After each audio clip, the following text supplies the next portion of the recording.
Hold on. I don't believe you, Mato, because he drank from his bottle of water after one mouthful. I think he's lying.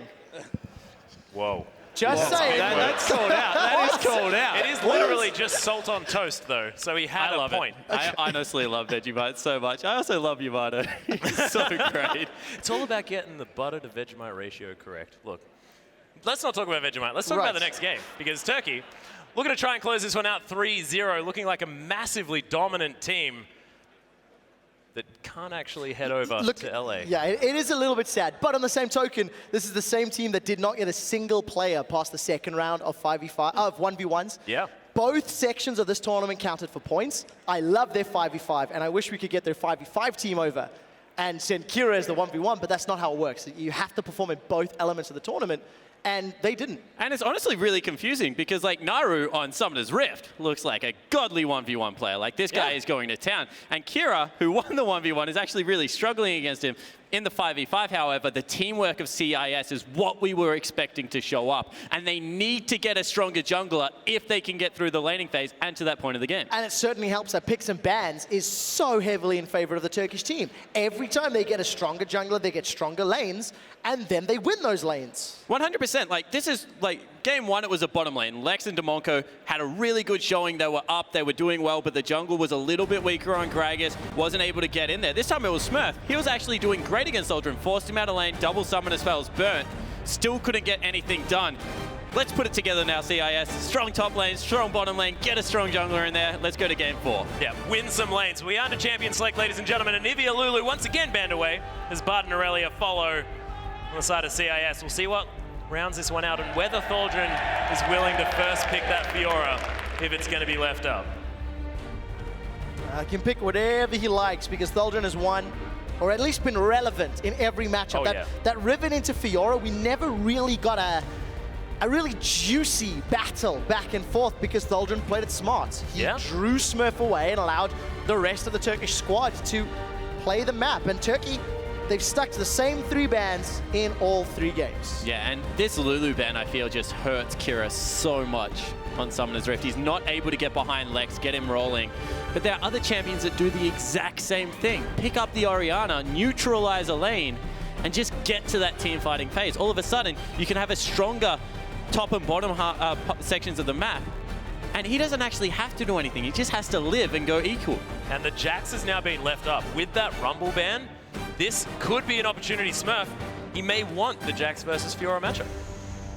Oof, that's scary, especially because Damashq is trended towards the Gragas. They have to take Elise now. Deny from Crystal, get your hands on a jungler that they have used, and try to then get one of these other lanes ahead. You can't give Crystal Elise again. Elise Jax, and you have the same problem, the same recipe you've had all game long. 100% agree with that. Elise is key here, and it's gone. Locked it in. Smurf looking for the Toad one more time. He's going to pick that one up as well. I mean, mate, you're going to anger the internet. It's a catfish. That's all sorts of different things. I feel like he looks like a Toad there in the picture. I learned my lesson calling it a Toad before. Oh dear. Unload the Toad. Internet did not like that one. Unbottle the axolotl, does that work? What? Unbottle the axolotl. What I do like... Axolotl. It's a Mexican walking fish. Looks kind of similar. It's got the whiskers. Never mind. Crystal cycling through some junglers. How long have you been holding that for? I really need to know. I've used that one before. What I like about CIS's approach this time, in terms of locking in the Tahm Kench and the Elise, it allows them to at least look at some more picks from Turkey. They can lock in an AD carry and maybe a safe mid laner like Victor, which you can do relatively comfortably knowing Aurelia's off the table. And then get that counter pick for Smurf, or something that will help the team composition. Seafood bottom lane, ladies and gentlemen. Nami has been locked in. This is an interesting one. Dumbledore, she's mixing it up. Just wants to cycle through the supports. So Nami's actually really strong on the current patch. You know, the mastery changes really helped her out. She's always been a lane bully and now is a little bit more relevant as the game goes on. Of course, I am speaking about Win Speaker's blessing that will just be able to keep them topped off even better in lane. And it becomes this really annoying harass lane to deal with, especially if it's locked in something like a Lucian that synergizes so well. And old school Nami AD carries included Vayne, which did very well. Holy Phoenix is going to lock in that Lucian. And again, this is the lane dominance combination that is going to make Tristana, Tahm Kench's life very difficult. If a bubble connects, you cannot devour. This was what I was talking about game 1. Like, levels 1 and 2 are going to be so rough on the Tahm Kench Tristana lane. Not only can they not reliably push very well, there's so much zoning threat. Hey, you know what? It could be support Shen and Tahm Kench top lane. We've seen that before. I would actually like that a lot more. The Tahm Kench into Jax did not work for Southeast Asia against, oh, I can't remember who, but they ran the Tahm top. So I want to see how that lane assignment shuffles out. But generally when you run support Shen, you just lane swap. Like that is the rule about support Shen. You give it up and you just recognize the fact that you're going to have a Shen ultimate to help Tahm Kench out in that 1v1 duel when Jax tries to start taking it to him. And even better yet, now you have a Kassadin that can dive in with a Shen on top of him. A very good Shen delivery system, but it will be Shen top. A bunch of lockdown potential there as well with the Devour and the Cocoon and that Shadow Dash from Smurf if he manages to get in there. But we haven't even mentioned the Azir pickup here for Naru. There's a lot of space to create here for Holy Phoenix to skate around the Rift, as you say there, Spawn. And Thaldren, see whether he can get his split push on. And you know, it's interesting to note that Dr. Mundo is not gotten picked or banned throughout this entire series. And if you were going to run a tank up in the top lane, the global pressure that Shen will bring is obviously great. But it's just an interesting trend that these two teams prioritize that Anivia Malphite as your mid and tops. But regardless, I think CIS are in a similar position they have been all 3 games long. Their lanes are going to be pushed in, their lanes are going to struggle in the early stages, and it's going to be up to Damashke on Elise, an earlier game champion, to alleviate some of that. I feel like Smurf and Damashke can get some work done this game, actually. With the Ignite being picked up on Shen, I think they can get into the top lane early and really try and mess with that Jax. Get him behind, be able to answer the split push, and work their way from there. Kira should be completely fine in a 1v1. He's going to get shoved in. That's what Kassadin likes. Farm up safely under the turret, get to your 2-3 item spikes. Really is only the bottom lane this time that I am incredibly worried about. Tristana as well as Tahm Kench just does not seem great against Nami Lucian. Yeah, and I wanted to talk about the mid lane matchup as well because Kira's finally gone back to something he's definitely comfortable on. We mentioned the Anivia and, of course, the Kassadin. This guy has looked very, very strong on that particular mid lane champion, and we'll see whether this is going to bring him back into the series because he's just been a non-factor. Yeah, certainly has been. Just getting shut down time and time again by Naru, but still not an easy lane matchup. You can survive it. It's very hard to win. It's going to be difficult, but we are onto the Rift, ladies and gentlemen. Game 3 between Turkey and the CIS region. Kira already wants to shoot some purple at Naru. Not going to be able to, though. And he's staying aggressive, Kira, to his credit. Has gone with the Ignite this time around. Hasn't gone for Teleport Kassadin. Wants to be able to impact the game late and start assassinating targets. And they are all fairly low range here on the Turkish lineup. So shouldn't be too much to ask. It's going to be difficult, though, because of the... Kira, he just wants to dance. It's like Footloose, you know? You just won't let him. We have to keep our eyes on Damashke because he's had 0 impact early, arguably because of the lanes and the champion choice. Oh, the pigeon. It just makes me so happy. Look, Kira's like, I kind of wish I had something that was funny, but he just doesn't. And Naru just continues to be a bird. I wish Yamada was up here. His Azir impression is honestly second to none. I think he actually voices it. Oh. Trevor's done, guys. Yeah, I'm pretty much tickets at the minute. So laning phase has kicked off in the mid lane. They're just going to trade back and forth. Naru should be able to shove him in here. Not really much Kassadin can do, but try and trade with that Force Pulse when he's getting harassed. Yeah, we've seen this matchup time and time again, though, on previous patches. Of course, Kassadin often picked into the Azir. We'll see how it goes this time around as Dumbledoge ticking down. I'm excited to see how accurate Dumbledoge is with those Aqua Prisms, considering how mechanically proficient he's proven on every champion he's played. Yeah. Demonko just solo won level 1, by the way. He was able to shove it out with 2 sacks of Targon and get a lot of harass down onto the Lucian. Lex, on the other hand, actually made a slight error. He used the satchel on the support and only got 1 auto attack instead of shoving the lane, and it led to this. Well, Holy Phoenix already exhausted here. Demonko just forces the trade off, but Does work out. That's a summon to spell down. Kira's getting destroyed in the mid. Well, you knew Kira was going to get shoved in. He should not have been looking to challenge or take any of the harass from Naru's autos or the soldiers. But Kira's job is literally to set up creeps. Yes. It's to go nowhere near the Izir. He should literally only be setting up creeps that are heading into turret range. well, Damashka is coming up to the top lane. The taunt and the smite. Thulgrin leaps away. First blood to the spider. It's not over yet. Lex goes forward, but he won't find the kill, and nor will the lick. Can't find the lick. Doesn't get a taste of Holy Phoenix this time around. There's the Tide Caller's Blessing with the Wind Caller's Blessing and all sorts of different summoner spell names and everything. It's just difficult. Wind Caller's Blessing. Oh, gosh. What are we doing?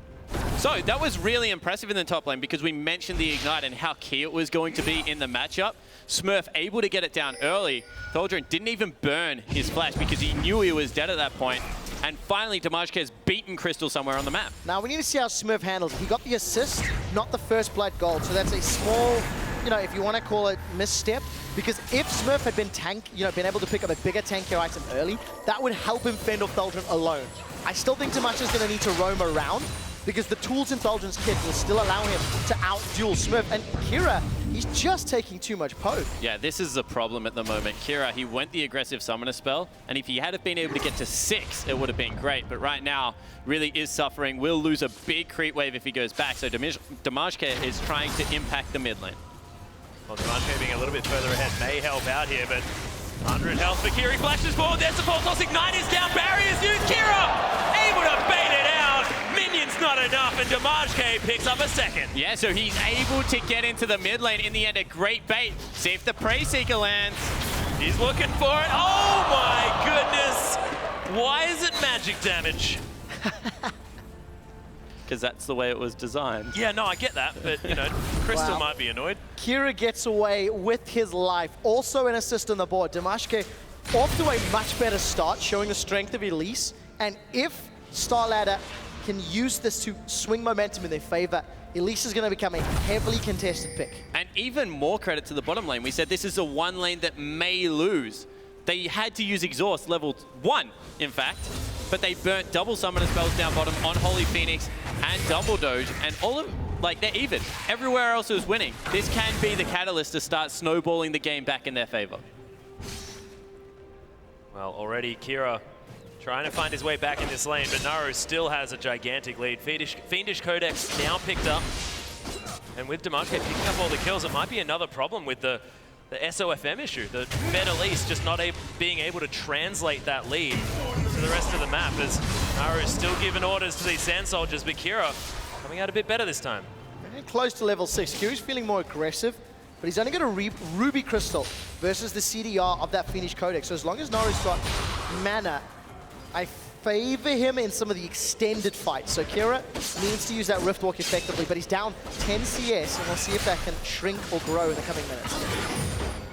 Well, Holy Phoenix takes one auto after that explosive shot. Ebb and Flow, though, helping to keep him up. But time and time again, the Turkish liners are just shoving in. Another trade. Yeah, Bubble not going to land. There's the Stand United, though. Smurfs coming in. Exhaust down once again. There's the Shadow Dash. It's Catfish for lunch today. And a completely wasted teleport there from Thulgrin. Should have just probably given that one up, waited for the next gank, because there was no way that was turning at that point. And every single lane now has an advantage on the CIS region side. In fact, they're not done. Damashka is still going in. And it all stems from one jungle pick. The lanes themselves are still a little weaker. Damashka, he's looking for Holy Phoenix. There's no tongue lash from Demonko, so the slow doesn't apply. And Crystal's able to walk away, but tower damage is there. 1,000 gold in the lead. CIS are looking like a completely different team in Game 3. And because of one gank, mid lane has been completely swung. Sure, the CS advantage is still there, but Kira just shoves Naru out of lane, now posturing very aggressively, going to be able to get another recall, go back, get the catalyst, sustain through all the harass, and Kassadin's mid game should be online. And I just want to talk about comfort here as well. I mean, we mentioned Kira back on the Kassadin, but you've also got Lex back on Tristana, where he's seen a whole lot of success. They just look so much more comfortable, and yet again, getting proved wrong. The counter-strike comes down, Thulgrin picks up his first kill of the game, and the first for Turkey. Yeah, that's pretty unacceptable there from the Kassadin. Stayed way too long to clear out that wave. both the jungler and top laner were missing. They just completely disappeared off the map. And it looks like a little bit of reprieve for the Turkish line. Especially the kill going to Jax, the one champion that's going to unlock the split push ability for the team and can be incredibly impactful with that teleport play. Once Stand United is used, Thaldren can look to impact elsewhere on the map. But it looks like Thaldren's going for the Trinity Force build. Really don't agree with this against Shen, who builds one resistance very, very well. It's important to make tanks, fuel tanks at least, split their resistance damage against you. Something like a Barmy Cinder into a Shroud is much less effective than just a Sunfire Cape outright, for example. I would like a build rod of Cutlass here, though. You can build that towards the Gunblade. And that looks like what he's going to do. He has just gone back, picked up both components. Just going to sit on the longsword for now and pick up the Rageblade.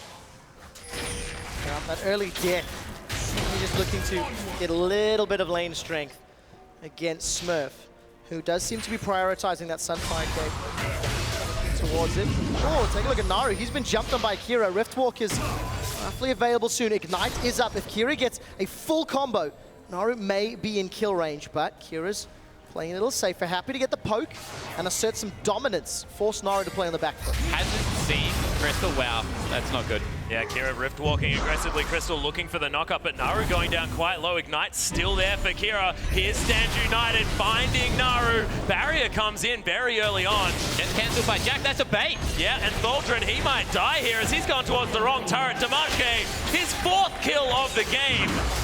And Kira may actually pay for it now as Naru trying to push forward, but he'll make it under his turret. So Damashke there again. Naru's going to be careful. He doesn't have mana, but he did have to support a double doge. But that's Damashke twice in the top lane, just able to completely swing how that lane should be going. And now he's 4-0-0. He's taken every kill. He needs to be able to use this for something, but a much better start. Riftwalk over the top of Crystal. Bubble's gonna land. How do you get that onto a Kassadin? He's burning down Double Doge! The King picks up the kill on the mid laner.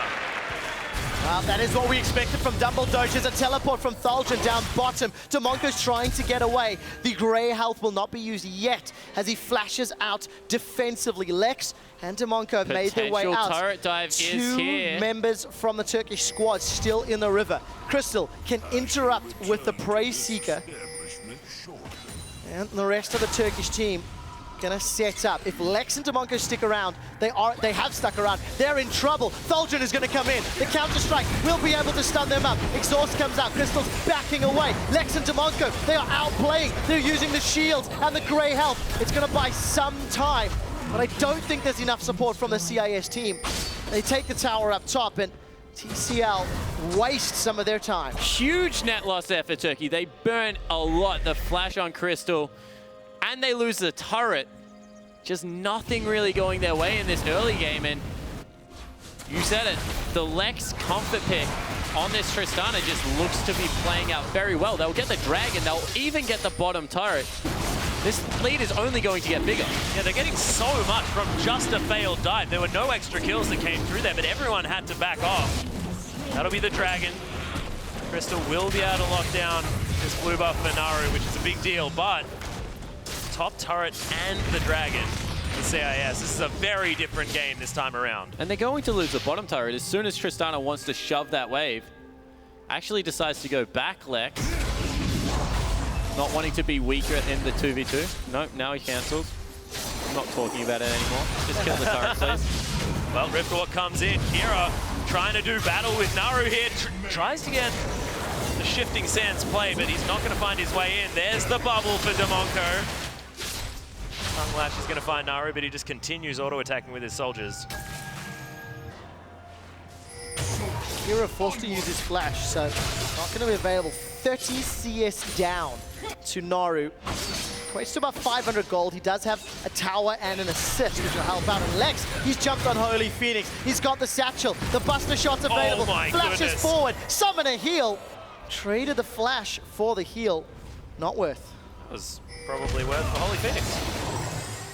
Trades his heal for a flash. Still will be shoved out of lane. Lex going to be able to pick up an extra wave of creeps. be able to get a back again. As long as he doesn't die within the next couple of minutes due to not having flash, should still be fine for the CIS team. But Naru pushing out this mid lane, will be able to grab the turret, set up one of his own. Sun turret now in the mid lane as Dimanche has found Thaldren and Dumbledore. Thaldren is really far behind right now. He's 30 CS behind the Shen. And he's being continually bullied around. Hasn't been able to pick up that item.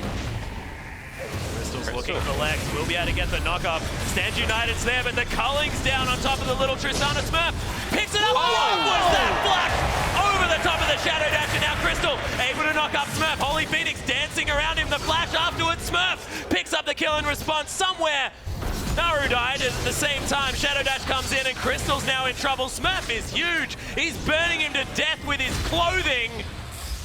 One more spear will pick it up. I think it was a little dagger, probably not a spear, but he's larger than life is this Shen, and Kira able to take down the Sun turret as well. And all of a sudden there is a legitimate answer to the Jack split push. It is a 2-0-3 Shen.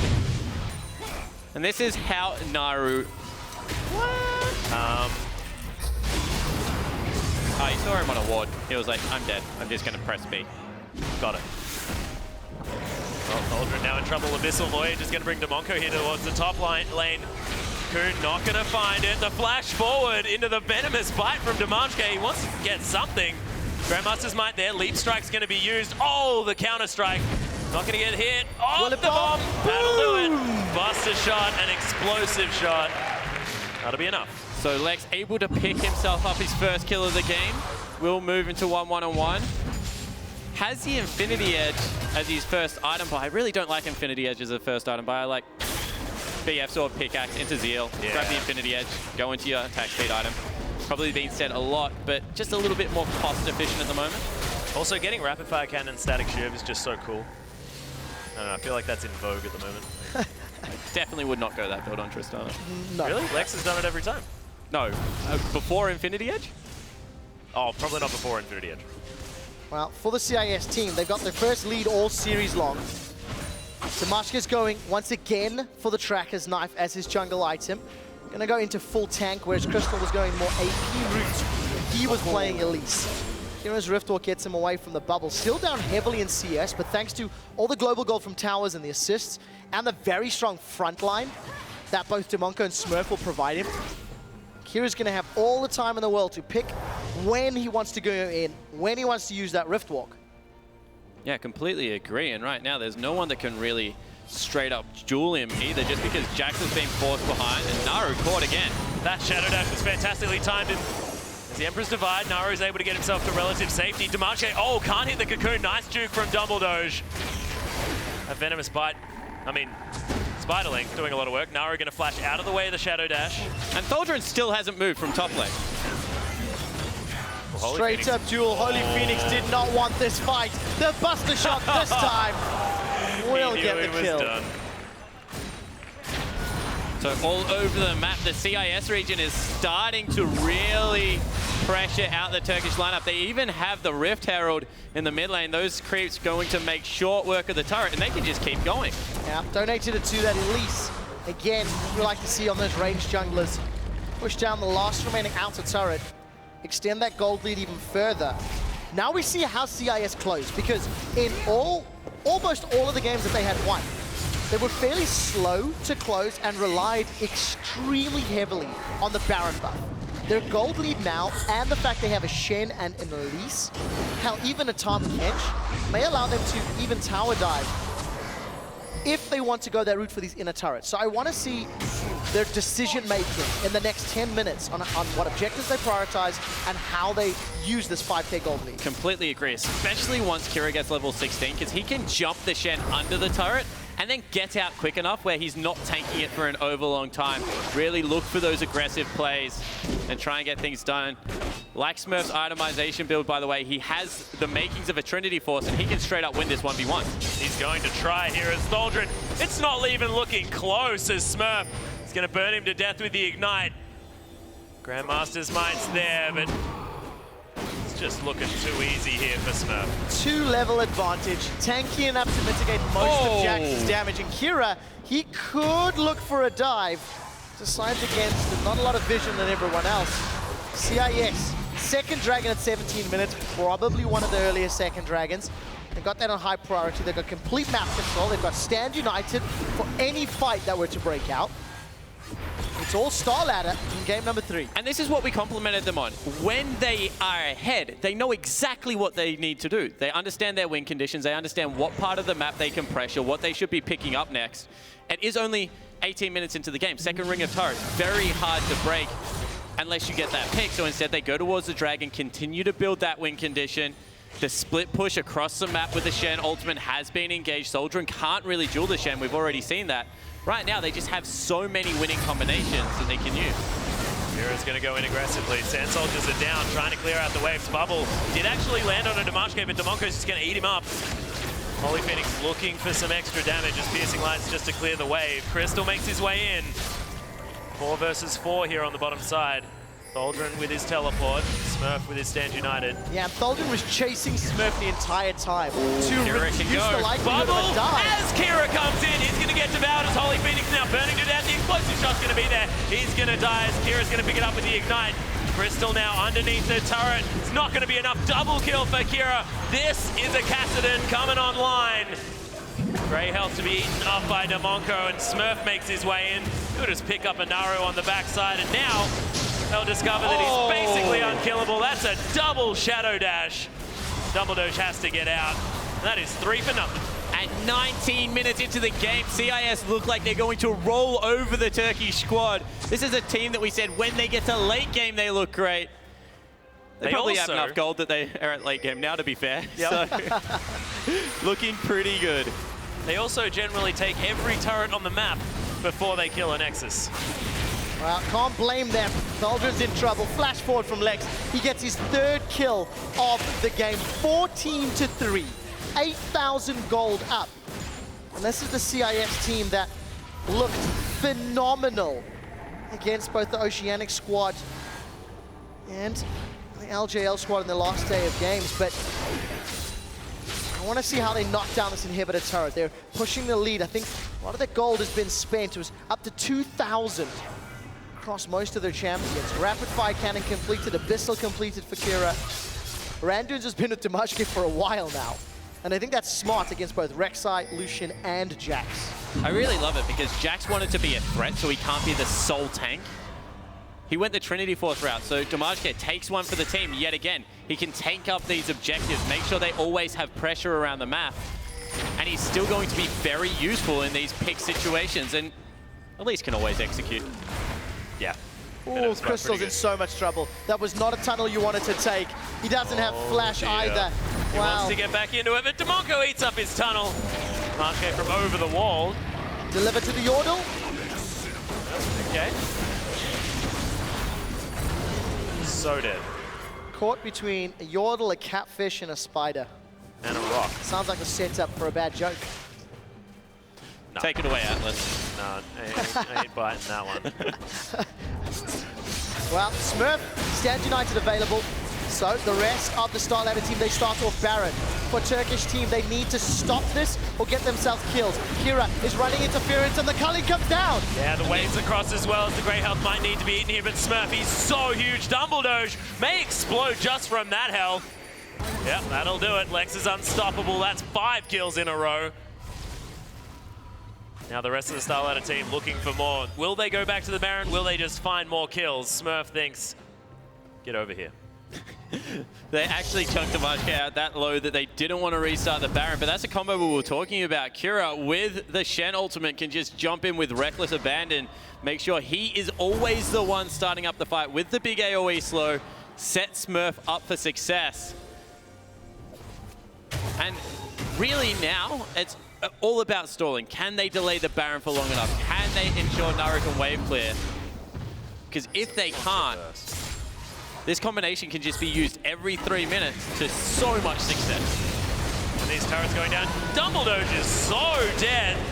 That is some seafood for dinner now as Damonko's licking turrets, doing whatever he likes. Smurf is so tanky. Crystal's dead. Damashke wants to dive an inhibitor turret when the inner hasn't even fallen yet. He's getting a bit keen. That one's going to fall very quickly. Kira making his way up the mid lane. the culling to clear out the way, but Lex says, I want you dead, buddy. And that explosion, not going to do it. A little bit less dramatic. Crit, though, yeah, but the Lex. first crit was absolutely massive with that rapid fire cannon. They will push into the base. And if we know anything about CIS, we still got a little bit to go. Yep, there are some more turrets to fall. I would say that this version of the CIS game is a rapid tempo faster than what we've seen previously. And with super minions pushing top, they're going to be able to use that to bait out when they want to play around Baron. Thulgrin's done a decent job. He's got maybe 2 towers here, and if the rest of the CIS squad go to Baron, then Thulgrin may be able to get more. They've been delayed. Looking for Holy Phoenix, the taunt flash finds him, and he will be flying back home. Inner turret is secured. Thulgrin's not stopped, but nor of the rest of CIS. They're stopping the backs. This is exactly, like, that was all they needed to do. If they had been able to stop Kira's back, would have been even better, but Kira now wants Thulgrin. Yep, Grandmaster's Might has been popped. Thulgrin just trying to get out. Yeah, Blue Sentinel's going to help out, but the Ignite's going to finish it. Now Kira just going to pick up a blue buff. Naru, he wants to try and steal it away. Sand Soldiers are in there, but Kira wants more. Naru going down so low, flashes over the wall. Kira, can he get back? Dumbledoge picks up the kill. Well deserved. Baron's going to go, though. Ooh, is it? Crystal goes in. Gets over the top. Smurf's now found himself on the other side. But kill the jungler, he ain't gonna get the steal. So he goes for the hero play. In the end, it does not play off because the CIS just cool, calm and collected, stop damage. Yeah. It's still 2,000 left. You're not gonna do that yourself, Crystal. They turn around and kill They it. just turned it on the Rek'Sai instead. It's really good to see how quick and clear the communication was. It is fairly obvious in a 3v1 at the Baron, but we've seen so many teams make those mistakes when under pressure. And as soon as Crystal's dropped, CIS 10,000 gold. Baron, 17 more kills. Yeah, cannot stress that enough. Yeah, they're just 100% controlling every aspect of the map because they know that nothing belongs to the Turkish team anymore. And this is what they need to try and replicate. The strong winning lane. There's Smurf going to pick up another kill. Wow! What was that Shen burst? So they need to try and replicate the strong winning lanes and the Elise jungle. Are we not gonna... Well, that makes life a lot more difficult. Atlas, he's 6 levels and has a Trinity Force. Yeah, it's but okay. still, it's a Shen. I'm not used to seeing him do damage at all. And for the Turkish team, because they go to red side next game, they have to ban Elise or risk it being first picked away by Dimashke and CIS. And you know, there's so much to play for. Yes, CIS, they are going to LA, right? That's guaranteed. But now they want to go to LA with the #1 1v1 player and having the best 5v5 team. Well, they're certainly showing it right now as Lex just jumps into a wave. The culling comes out. They're trying to hold them off as Holy Phoenix narrowly misses by that cocoon. That looks like the old culling. Yeah, they just don't have enough damage, do they, spawners? You go the Sand Soldiers. Demonko just needs some grey health. That explosion was disgusting as Lex just trying to Kuma stomp his way around. They have gone too deep. Thulgrin is going to get buster shotted away. Crystal now in trouble as well. The explosive shot doing work. Double kill now for the Tristana. This Nexus is in a bunch of trouble. Nexus turret's falling down. Bubble's going to land. Nicely played, Dumbledore. That is going to be all she wrote as now the Nexus is going to fall. Empress Divide comes in. Naru can't do enough. And we are going to a game 4, ladies and gentlemen. The CIS region hit back very hard. 26-minute victory. I think that's the quickest of the tournament. Slower by about a minute and a half. We had one quicker game at around 24 minutes, but it was not as clean or as coordinated as this victory. Because Dimashke got the lanes ahead, then as soon as Dimashke did that Smurf on Shen, he completely took over. Thulgrin may as well not have played this game because of how little impact he had on that Jax. Yeah, completely agree. And it's visiting top early and often, making sure that you get him behind. Because we said the other lanes were going to be pushed in. There's not really much you can do there. Go to the neutral lane, snowball that, then take the advantages everywhere else with the Shen. And could we see now the Elise be the massive priority here? Because has to be. Crystal, 2 games in a row, now Dimashke. We'll see whether that is what they're going to look for, but let's throw it over to the analyst desk to see whether they think that the CIS can make the comeback. Thank you very much. Well, indeed, not a lot more to say, but a lot more to expand on. That Elise just so instrumental. And the Maschke, one of the first times that he made all the plays on the map. I feel like finally they have a clear understanding that, like, everyone in the tournament that has played understand that Elise is super good. And now it is like, finally we know. Thank you. It's like the games that Elise has gone through and like into second rotation, it had just made me like so sad.